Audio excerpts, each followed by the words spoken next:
So hello everyone, welcome to प्रेपशिप।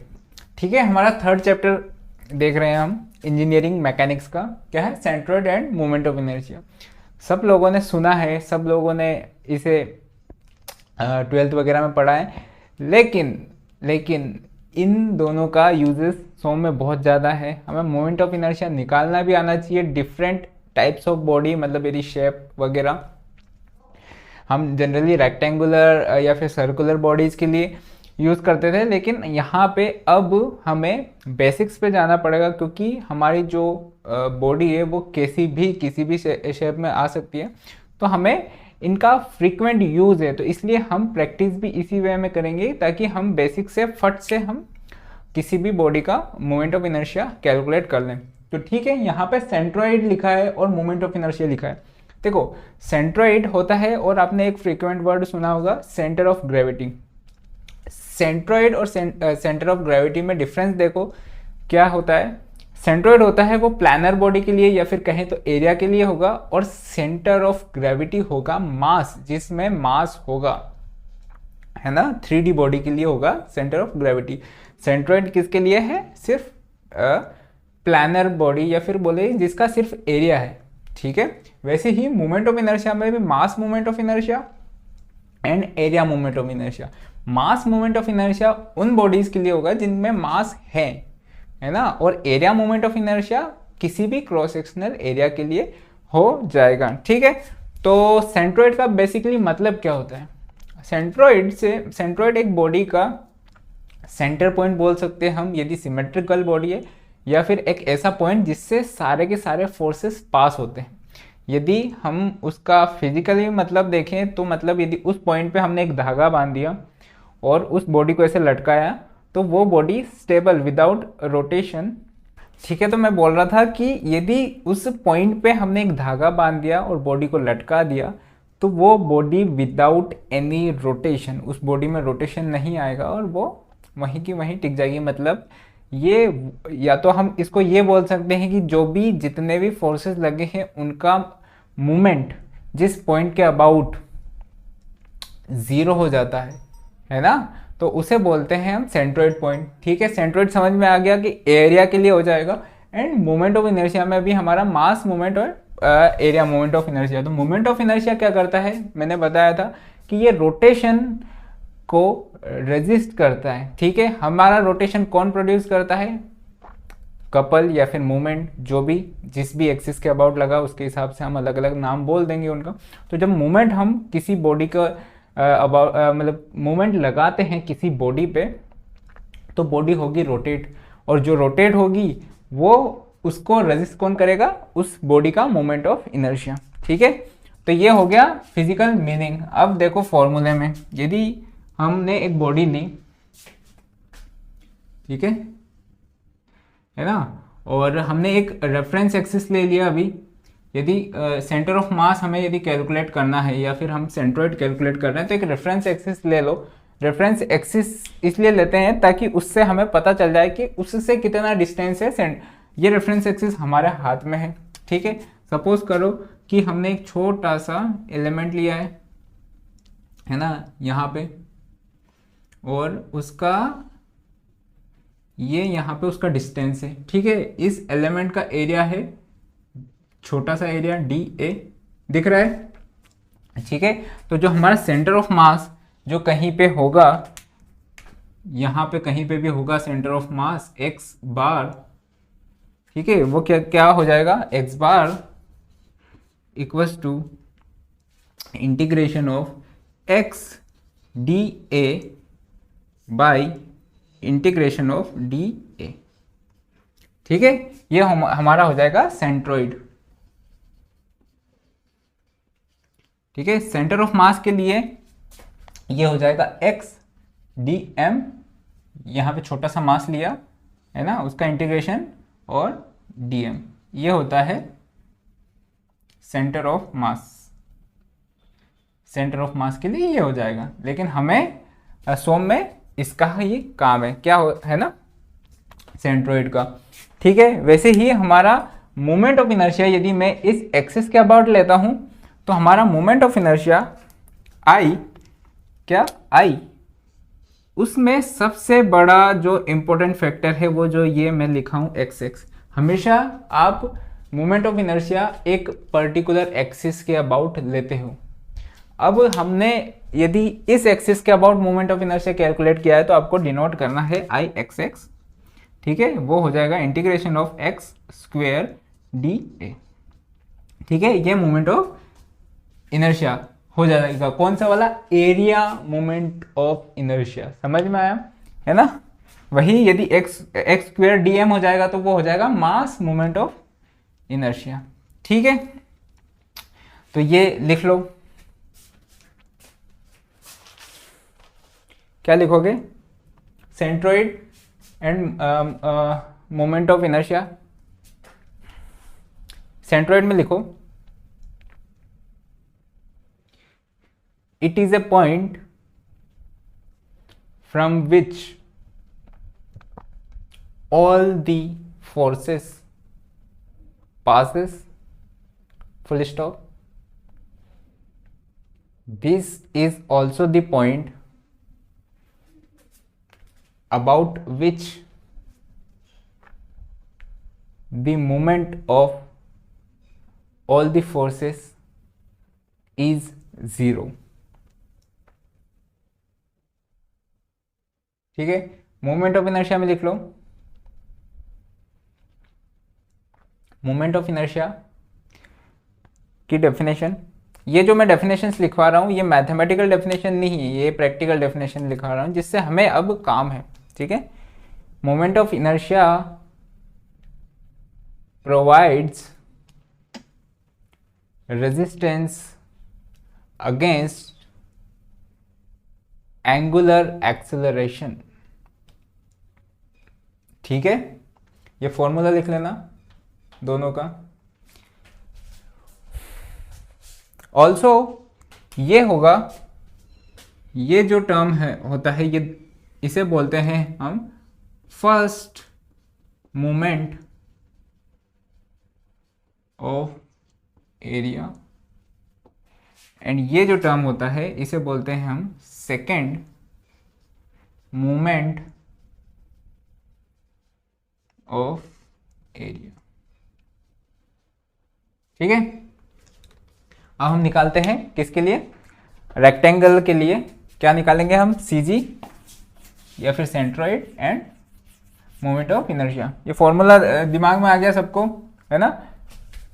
यदि आपको नहीं आता है, कोई बॉडी इरेगुलर शेप में है तो आपको इंटीग्रेट करके ही फाइंड करना है। और इंटीग्रेशन से डर लगता है क्या, यदि इंटीग्रेशन से डर लगता है तो इंटीग्रेशन का डर भगाने का काम मेरा है ना। तो मैं बताऊंगा कि इंटीग्रेशन यदि इसमें हाई लेवल का या फिर कुछ ऐसा पेचीदा इंटीग्रेशन आ जाएगा तो क्या करेंगे, ठीक है। सपोज करो ये एक बॉडी ले लिया हमने बी और इसका डेप्थ है डी का, ठीक है। रेफरेंस एक्सिस हमारी मर्जी है ना, तो ये ले लिया हमने रेफरेंस एक्सिस, ठीक है। एक्स एक्स डैश ले लो, क्योंकि एक्स एक्स में किसी और के लिए ले लूंगा, या फिर एक्स एक्स ले लो भी कोई दिक्कत नहीं, है ना। एक्स डायरेक्शन हमारी यही वाली थी तो इसलिए एक्स ले लिया। हम क्या करेंगे, एक स्ट्रिप ले लेंगे,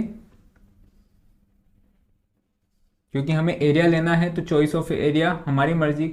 तो हमने ये छोटा सा एक एरिया ले लिया जिसकी विड्थ है बी जो कि दिख रहा है, और इसकी जो डेप्थ है वो हो गया डी एक्स, और इसका जो डिस्टेंस है वो हो जाएगा एक्स, है ना। तो हमारे पास जो एक्स बार का फॉर्मूला है, देखो एक्स बार ये क्या हो जाएगा, integration of x D A by x by integration of D A, ठीक है। यहाँ पे x तो हमारा x है, what is D A, D A will be ये एरिया। यदि ये रेक्टेंगुलर स्ट्रिप लिए तो रेक्टेंगल का एरिया क्या होता है, विड्थ इनटू हाइट जो कि डी एक्स है, ठीक है। तो यहाँ पे रख दो, ये हो जाएगा x b d x by b d x. तो इसको इंटीग्रेट हम कहाँ से कहाँ तक करेंगे, हमारे पास ये टोटल एरिया कवर हो जाना चाहिए, है ना, कुछ भी नहीं बचना चाहिए। तो यहाँ पे डी जो x इक्वल टू 0 से x इक्वल टू डी तक, तो हमारा इंटीग्रेशन हम कर देंगे 0 से d तक, 0 से d तक। ठीक है, करो इंटीग्रेशन करो इसका, ये हो जाएगा b बाहर आ गया, इंटीग्रेशन ऑफ क्या x dx, x dx by b integration of dx, कहाँ से 0 से d तक दोनों। ठीक है, ये गया, ये हो जाएगा x square by 2 divided by x, जो कि हो जाएगा x बाई 2 और 0 से d। तो यहाँ से हमारा आंसर आया d बाई 2, जो x बार आया वो है d बाई 2 पे। ठीक है, d बाई 2 पे है, मतलब जो कि आना भी चाहिए था, है ना, इसके मिड हाइट पे। ठीक है, ये d बाई 2 पे आ गया हमारा x बार, जो कि है d बाई 2। तो रेफरेंस एक्सिस से जो भी आंसर आएगा, यदि हमारा आंसर 0 आता है, यदि हमने रेफरेंस एक्सिस ही यही ले लिया और आंसर 0 आ गया, मतलब उस एक्सिस पे ही हमारा CG हो गया। ठीक है, तो ऐसे हम कैलकुलेट कर सकते हैं। दूसरा ये है कि यहाँ पे सिमेट्रिकल दिखा है। सिमेट्रिकल का मतलब है कि यदि दो एक्सिस ऑफ सिमेट्री किसी पॉइंट से पास हो रहे हैं, तो नो डाउट उसी पॉइंट से आपका सेंट्रोइड भी गुजरेगा। यदि ये एक एक्सिस ऑफ सिमेट्री है और एक और ये एक्सिस ऑफ सिमेट्री है, और यदि ये दोनों एक पॉइंट से पास हो रहे हैं, है ना, दो एक्सिस ऑफ सिमेट्री है, तो ये वाला हो जाएगा हमारा सेंट्रोइड। ठीक है, सेम अभी हमें मोमेंट ऑफ इनर्शिया निकालना है इस एक्सिस के अबाउट, तो निकालेंगे हम। क्या है formula, I x x equals to integration of x square d A.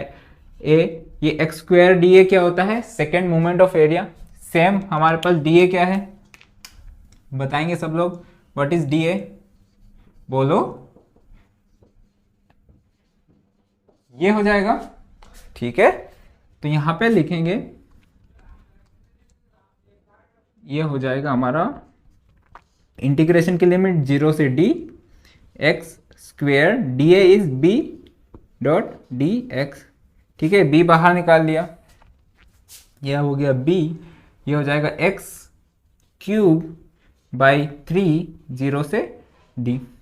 d put करो तो ये हमारे पास आंसर व्हाट इज आ जाएगा b d क्यूब बाई 3। ये हो गया हमारा मोमेंट ऑफ इनर्शिया, किसके अबाउट, इस एक्सिस के अबाउट। इसका क्या मतलब हुआ, यदि इस एक्सिस के अबाउट हमने मोमेंट ऑफ इनर्शिया निकाला है, तो हमने या तो पर्पसली निकाला होगा या फिर हमें किसी और, क्योंकि देखो जिस भी एक्सिस के अबाउट आपका मोमेंट लगेगा, उसी एक्सिस के अबाउट आपको मोमेंट ऑफ इनर्शिया निकालना है। तो यदि इस एक्सिस के अबाउट मोमेंट लगा है तो मोमेंट ऑफ इनर्शिया निकल जाएगा। लेकिन जनरली हमारा मोमेंट ऑफ इनर्शिया सेंट्रोइड के अराउंड लगता है। ठीक है, तो सेंट्रोइड के अराउंड लगेगा, तो हमें सेंट्रोइड के लिए निकालना है, तो फिर क्या हम वापस से हर जगह कैलकुलेट करते रहेंगे क्या, नहीं करते रहेंगे ना। तो इसलिए लिखो, इसकी नेक्स्ट थ्योरम है, थ्योरम नंबर 1, कौन सी, पैरेलल एक्सिस थ्योरम। कौन सी, पैरेलल एक्सिस थ्योरम। यदि हमारे पास एक मोमेंट ऑफ इनर्शिया नॉन है, याद है हमें, तो यदि उसके पैरेलली किसी भी एक्सिस के अबाउट हमें यदि निकालना है, सपोज करो हमें CG के अबाउट पता है, CG कहाँ है हमारा, ये हो गया, है ना, तो ये हो गया CG। ठीक है, तो हमारे CG के अबाउट हमें पता है, और यदि हमें किसी और एक एक्सिस जो कि x डैश है, तो उसके अबाउट यदि हमें मोमेंट ऑफ इनर्शिया निकालना है, तो हम क्या करेंगे, हम पैरेलल एक्सिस थ्योरम लगाएंगे। तो पैरेलल एक्सिस थ्योरम ये बोलता है कि आई एक्स डैश मतलब इसके अबाउट हमें मोमेंट ऑफ इनर्शिया निकाल रहे हैं, तो is equals to I C g plus, हमेशा यहाँ पे सी जी ही रहेगा, plus a r square. R क्या है? आर है ये डिस्टेंस, जो दोनों एक्सिस के बीच में डिस्टेंस है वो, और ए क्या है? हमारा एरिया। कौन सा एरिया? Total area. ठीक है, तो हमें यदि आई सी जी निकालना है और हमें आई एक्स एक्स पता है, तो हम सीधे से आई एक्स एक्स रख देंगे। क्या रखेंगे? यदि हमें आई सी जी फाइंड करना है तो ये हमारे पास आई एक्स एक्स जो कि है बी डी क्यू बाई 3, जो कि अभी हाल फाइंड किया हमने। ठीक है, आई सी जी, हमेशा आई सी जी रहेगा यहाँ पे, जिससे प्लस हो रहा है, plus area is B into D into इन दोनों के बीच का डिस्टेंस इज डी बाई 2, तो ये हो जाएगा हमारा डी बाई 2 का स्क्वायर। ठीक है, यहां से आई सी जी क्या आ जाएगा? I C G will be B D cube by 12। ये याद रखना है ना? अब से ये दिमाग में होना चाहिए। ठीक है,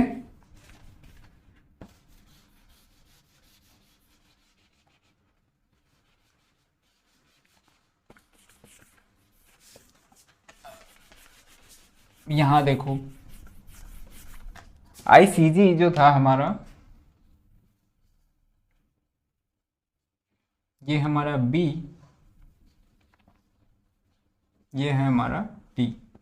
ठीक है, तो आई सी जी, ये हो गया सी जी, है ना?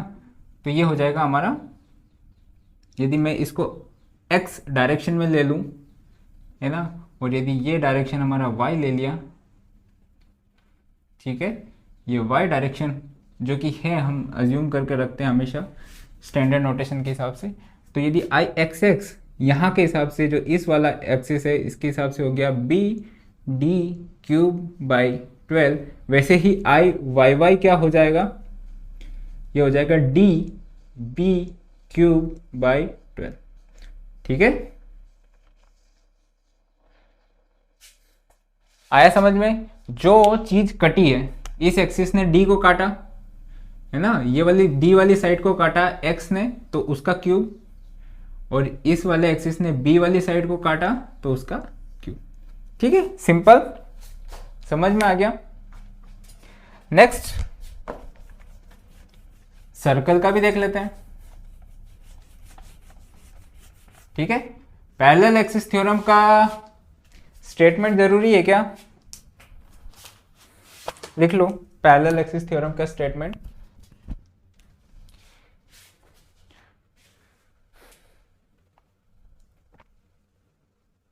The moment of inertia about any axis, the moment of inertia about any axis parallel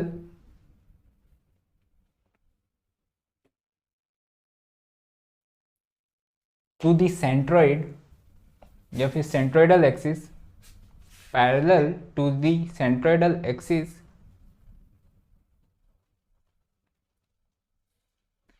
will be the sum of ICG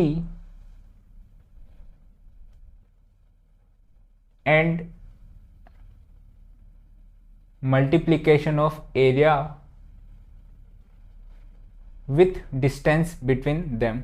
और वो स्टेटमेंट लिख लेना, क्या लिखना है? I x X dash equals to I C G, है ना, plus a r square. और यहाँ पे आई सी जी, हमेशा आई सी जी और आर क्या है? दोनों एक्सिस के बीच का डिस्टेंस। ठीक है, नेक्स्ट हम किसके लिए कर रहे हैं? सर्कल के लिए। तो सर्कल के लिए हम सबसे पहले क्या निकालेंगे? सी जी। सी जी कहाँ होगा सर्कल का? बताएगा कोई?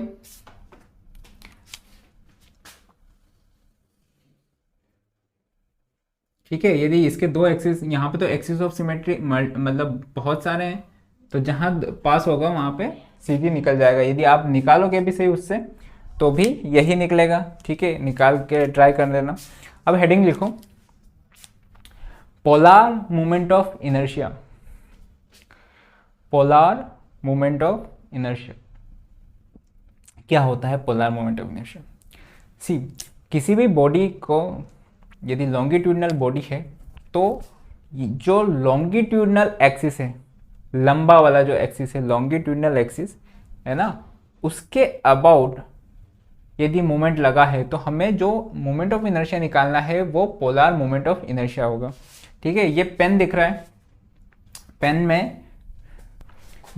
में एक एक्सिस ये हो जाएगा, एक एक्सिस ये हो जाएगा और एक एक्सिस के लेंथ वाइज हो जाएगा। तो जो लेंथ वाइज एक्सिस के अबाउट यदि हमने टॉर्क लगाया, उसके अबाउट देखो एक टॉर्क लगेगा ये वाला जो इस वाले एक्सिस के अबाउट है, दिख रहा है। यदि हमने ऐसे मोड़ दिया तो जो एक्सिस किसके अबाउट हुआ वो ये वाला, एक हमने ऐसे मोड़ दिया ऐसे, तो हमारा जो ये वाला जो वर्टिकल एक्सिस है उसके अबाउट मोमेंट लगा, और एक मोमेंट लग सकता है ये वाला जिसे हम टॉर्क बोलते हैं। ये स्पेशल कैटेगरी का होता है। इसमें जो लॉन्गिट्यूडनल एक्सिस है जो कि एक ही है, एकमात्र, बाकी बहुत सारे एक्सिस बन सकते हैं लेकिन जो लॉन्गिट्यूडनल एक्सिस है वो एक है, तो उसके लिए हमने स्पेशल एक मोमेंट ऑफ इनर्शिया डिफाइन किया जो कि होता है पोलर मोमेंट ऑफ इनर्शिया। क्या होता है? Polar moment of inertia. ठीक है, तो पोलर मोमेंट ऑफ इनर्शिया यदि इसका फाइंड करना है, मतलब अब एक्सिस ये और ये नहीं है, एक्सिस इज अंदर। ठीक है, दिख गया? ठीक है, तो उसके लिए भी हम क्या करेंगे, वही एक स्ट्रिप ले लो। सर्कल के लिए ये वाला स्ट्रिप इज फेवरेबल।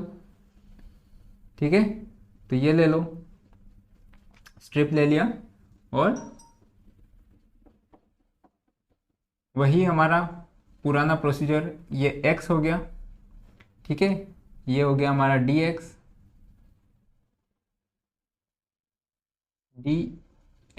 ठीक है, तो इसका एरिया dA विल बी, देखो इसको यदि मैं काट दूं कैंची से तो इसकी लंबाई कितनी होगी, 2πr होगी, है ना।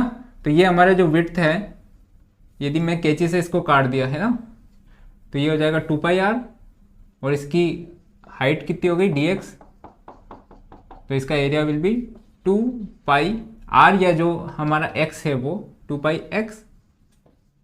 ठीक है, और ये हो गया dx। तो हमारे पास जो रेक्टेंगल आ रहा है उसका एरिया क्या हो जाएगा, 2πx dx। ठीक है, ये एरिया हो जाएगा। तो हमारा जो i है, i z, क्योंकि देखो ये एक्सिस x है, ये y है, तो जो हमारा है वो z होगा। ठीक है, z समझ में आया। यदि ये हमारा x है, ये हमारा y है, तो जो परपेंडिकुलर वाला होगा इस बोर्ड के वो होगा z। ठीक है, तो ये हो जाएगा हमारा integration of x square dA। ठीक है, जो कि हमारा हो जाएगा x square into dA is 2πx dx, कहाँ से कहाँ तक, 0 to d/2, क्योंकि ये हमारा यहाँ तक इंटीग्रेशन होना है। ठीक है, करो इंटीग्रेशन इसका, ये हो जाएगा 2π x square x cube dx का हो जाएगा x⁴/4, और ये हो जाएगा 0 से d/2। ठीक है, पुट करो, क्या आएगा, ये आ जाएगा हमारा पाई d⁴/32। तो हमारा जो polar moment of inertia for circular cross sectional is ये, तो ये भी याद रखना है, या फिर हम इसे आई पी, या फिर हम आई जेड, या फिर वो क्या हो जाएगा P(d⁴/32). ठीक है, अब यदि हमारे पास पोलर मोमेंट ऑफ इनर्शिया है ऑलरेडी, और हमें किसी परपेंडिकुलर एक्सिस, अभी हम पैरेलल एक्सिस की बात करते थे, यदि हमें परपेंडिकुलर किसी एक्सिस के लिए फाइंड करना हो तो फिर क्या करेंगे, तो उसके लिए नेक्स्ट थ्योरम है हमारी थ्योरम नंबर सेकेंड। अभी पैरेलल एक्सिस थ्योरम देखी थी, अब उसकी बहन परपेंडिकुलर एक्सिस थ्योरम, है ना। ये नोट कर लिया था ना। यदि कभी छूट जाए नोट करना तो वीडियोस में व्यूज हमने अनलिमिटेड रखवाए हैं, है ना।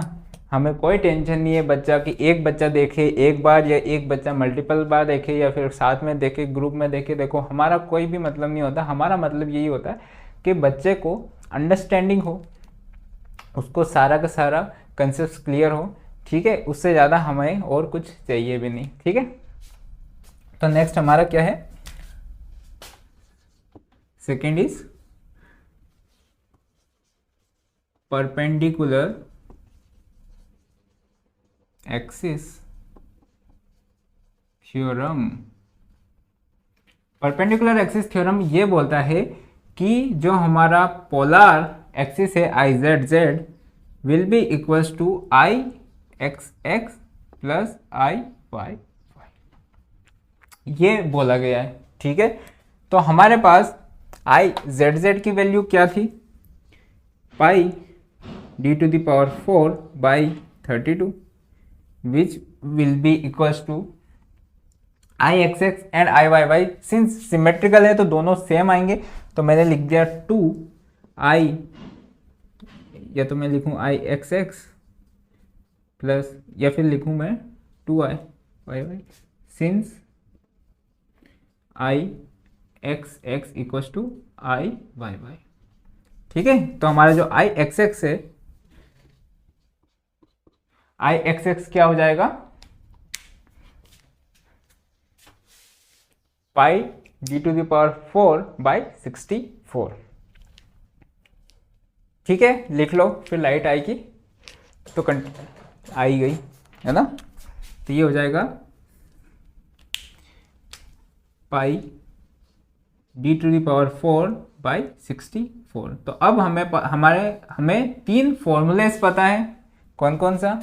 फॉर रेक्टेंगुलर होता है बी डी क्यूब बाई 12, है ना। आई पी क्या हो जाएगा, pi D to the power 4 by 32 and I x X for circle is pi D to the power 4 by 64, ठीक है। ये याद रखने के फॉर्मूलेस हैं, समझ में आया। आई एक्स एक्स एक अलग तरीके से भी फाइंड कर सकते हैं, अलग तरीके क्या, वैसे ही भी फाइंड कर सकते हैं। यदि आई एक्स एक्स पहले डायरेक्टली फाइंड करना हो तो हम क्या करेंगे, हम एक स्ट्रिप लेंगे, ठीक है, और उस स्ट्रिप को सेम प्रोसीजर से इंटीग्रेट कर देंगे, है ना। ये आपको करना है, इसमें इंटीग्रेशन का बहुत अच्छा कंसेप्ट यूज हो जाएगा, क्योंकि आपको माइनस डी बाई 2 से प्लस डी बाई 2 के लिए इंटीग्रेट करना है। और ये नॉर्मल टाइप का इंटीग्रेशन नहीं होगा, क्योंकि उसमें अंडर रूट में आ जाएगा। ट्राई करना, हो जाए तो वेल एंड गुड, नहीं हो तो 2 बार ट्राई करना, और नहीं बनाना तो मैं पूरा का पूरा वीडियो सॉल्यूशन दूंगा उसका, टेंशन मत लेना, है ना। तो फिर सीख लेना कि कैसे होता है, ठीक है। तो उसका कोई लोड नहीं है ना, हो जाएगा, ठीक। ट्राई करना, देखो ट्राई तो हमेशा करना है। सक्सेस मिल रही है नहीं मिल रही है डजेंट मैटर, कभी वैकेंसी 1 आई, 10 आई, 50 आई, 100 आई, 1000 आई, कोई फर्क नहीं पड़ता। यदि वैकेंसी 1 भी आई है, यदि एग्जाम देना है मतलब देना है, उतने ही इंथुजियाज्म से देना है और उतनी ही शिद्दत से देना है।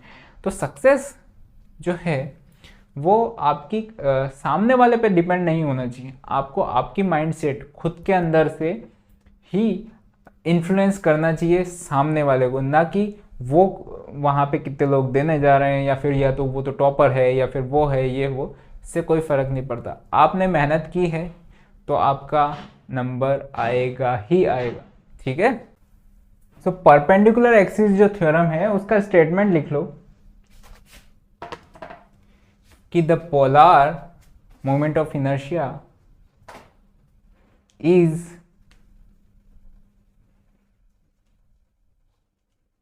the polar moment of inertia is the sum of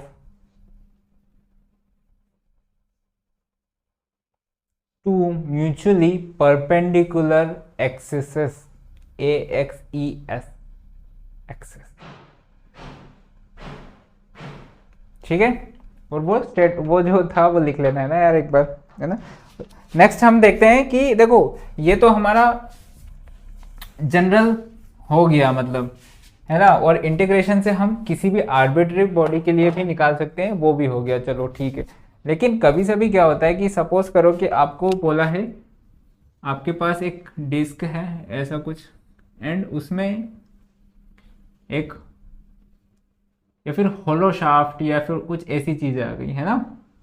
मतलब यहाँ पे मास है, ये मास है, ठीक है। अब मान लो इसका सीजी या फिर मोमेंट ऑफ इनर्शिया निकालना है।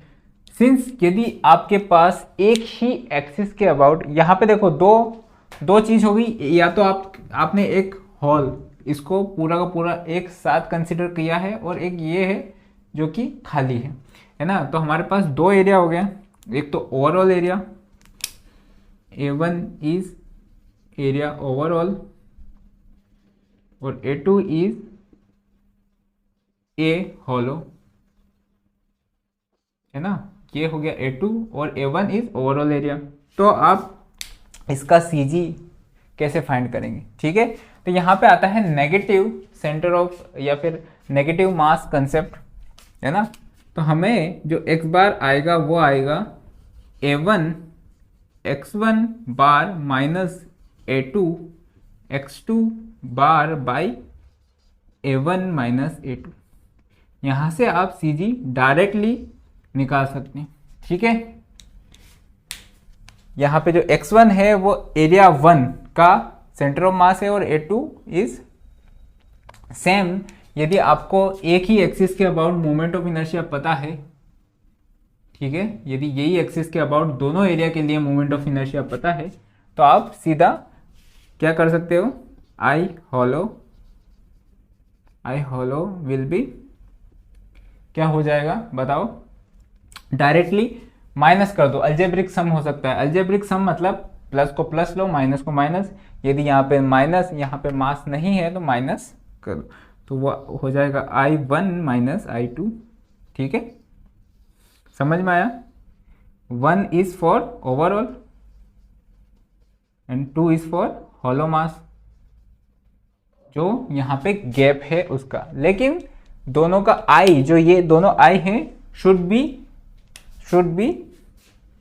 I should be from same axis, है ना। डिफरेंट एक्सिस के सम नहीं हो पाएंगे।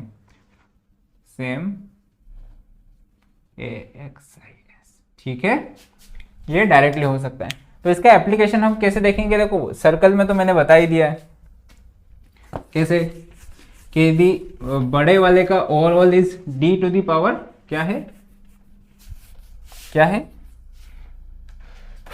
यदि ये हमारा है फुल, ये है बड़ा D और ये है छोटा d, तो सीधा I hollow will be pi D to the power 4/32 minus pi D छोटा D टू द पावर 4/32, सीधा मिल गया, है ना। वैसे ही यदि यहाँ पे हमारा I सेक्शन है,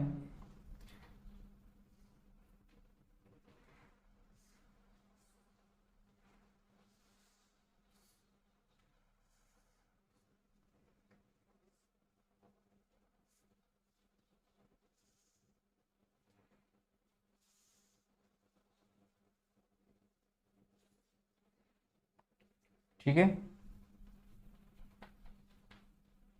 I सेक्शन दिखा सबको I, ठीक है, ये I सेक्शन है। तो इसमें यदि हमारा ओवरऑल विड्थ इज B, ठीक है, और ये बड़ा डेप्थ इज D, ठीक है, यहाँ पे ये छोटा डेप्थ इज स्मॉल d, और ये जो ये और ये सपोज करो ये B/2 है, B/2 दोनों साइड पे, है ना, B/2 तो हम सीधा कैसे निकालेंगे इसका, हमें ओवरऑल का पता है, क्या है हमारा ओवरऑल का,